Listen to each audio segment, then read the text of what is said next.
आपण घनसांगवी तालुक्यामध्ये जवळपास मराठवाडा ग्रामीण विकास संस्था व आरोग्य विभागाच्या माध्यमानं एक 15 कॅम्पचं नियोजन केलेलं आहे। त्याच्यामध्ये जवळपास 8 गावामधलं आपण कॅम्प यशस्वीरित्या पूर्ण केलेला आहे आणि यामध्ये जवळपास आपण 1200 ऊसतोड कामगार जे आहेत त्यांच्या परिवारातील सर्व सदस्यांची या ठिकाणी आपण मोफत उपचार करणार आहोत। सर्व रोग निदान या ठिकाणी करणार आहोत आणि सर्व त्यांना जे औषध गोळ्या या मोफत आपण या ठिकाणी देणार आहोत।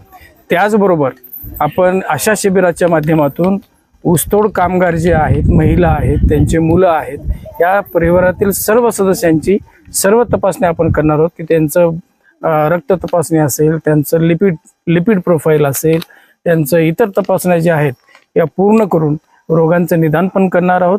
आणि आता आपण त्यासाठी आपलं वैद्यकीय पथक सुद्धा आपण इथे कार्यरत ठेवलेले आहे। आज आपला जो कॅम्प आहे तो पिंपरखेड इथे आपण घेत आहोत।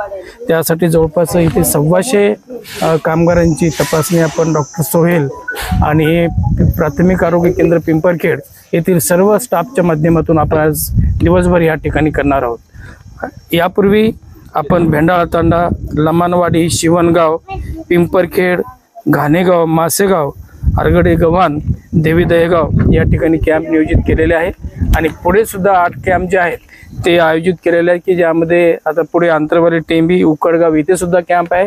तिथे सुद्धा लोकांनी उत्स्फूर्तपणे प्रतिसाद द्यावा आणि सर्वांनी आपली तपासणी करून घ्यावी अशी मी आरोग्य विभागाच्या वतीनं आणि ह्या संस्थेच्या वतीनं सगळ्यांना मी विनंती करत आहे।